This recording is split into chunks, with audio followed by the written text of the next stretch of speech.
So in case you haven't heard, there's a previously cancelled game that started up development again after 12 years of silence called 6 Days in Fallujah. The premise and the setting of the game take place during a very controversial point in the Iraq War where the US was accused of using white phosphorus on civilians. The developers of this game, though, promise that the game is, quote, not trying to make a political commentary. A game about the Iraq War.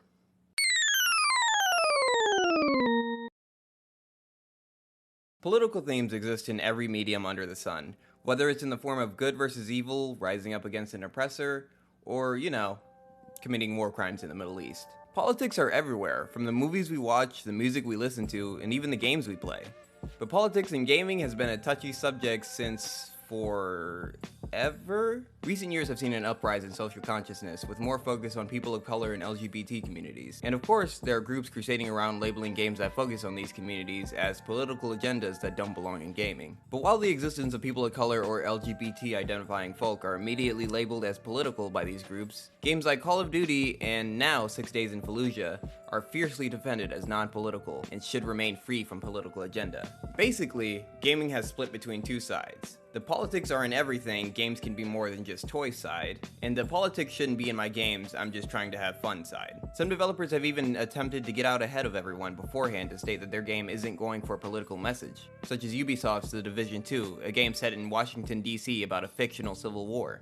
And that's where we land on 6 Days in Fallujah, a game set during the Iraq War that promises that it's, quote, not trying to make a political commentary. The developers recently gave a few interviews about the game, including one with Polygon's Charlie Hall, stating, "For us as a team, it is really about helping players understand the complexity of urban combat.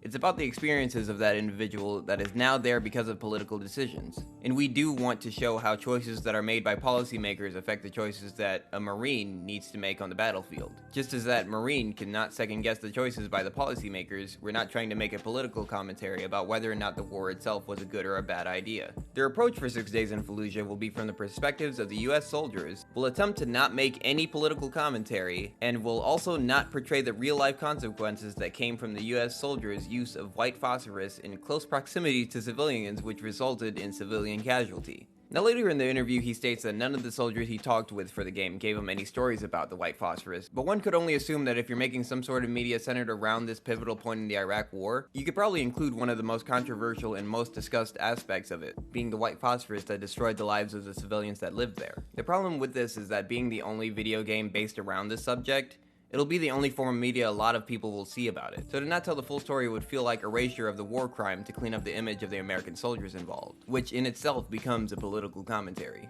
The choice to not allow players to control the insurgents, similar to how Call of Duty allows you to play as enemy forces, starts to look like a political statement on the Iraq War as well. Because if you're going to make a somewhat historically accurate retelling of this time period, but don't want it to feel political or to make a statement on who was right in the war, the decision to only make one side of the battle playable seems counterintuitive. Also, what is the problem with having political themes in your game? The most memorable and unique experiences come from games with strong themes. Games like Spec Ops: The Line, which even had a scene of soldiers using white phosphorus and the mental toll war has on its soldiers. Spec Ops: The Line is a fantastic game that has been and will be remembered for years to come because while being a military shooter, it went the extra mile to have an incredibly deep and dark story that sticks with you after its ending, which you can only get from a product that has something to say. Video games are art, and what is art that doesn't have a message? The Iraq War is one of the most controversial and politically charged moments in modern American history. And any media retelling stories from it will bring many back to that incredibly dark period in our history. And to leave out important parts of it, like the war crimes, would be a disservice to the event, the people involved, and the victims especially.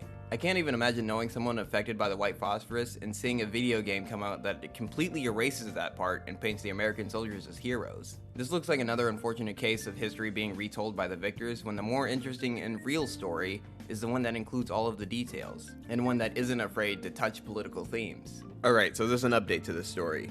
The developers have admitted that the events in Fallujah are inseparable from politics. In their statement, they continue on to say that their documentary segments will be discussing the political decisions made that led to the battles in Fallujah, which you should expect from coverage of such a heavy moment in the war. They also go on to state that while players aren't allowed to use white phosphorus as weapons, thank God, its use will be described and provided context to, which is the fair and appropriate way to approach this if handled correctly. That's the key though, is handling it correctly. But how do you feel about it? Are you excited for 6 Days in Fallujah? Do you think they should or shouldn't touch political themes? Let us know below and stay tuned to For All Nerds.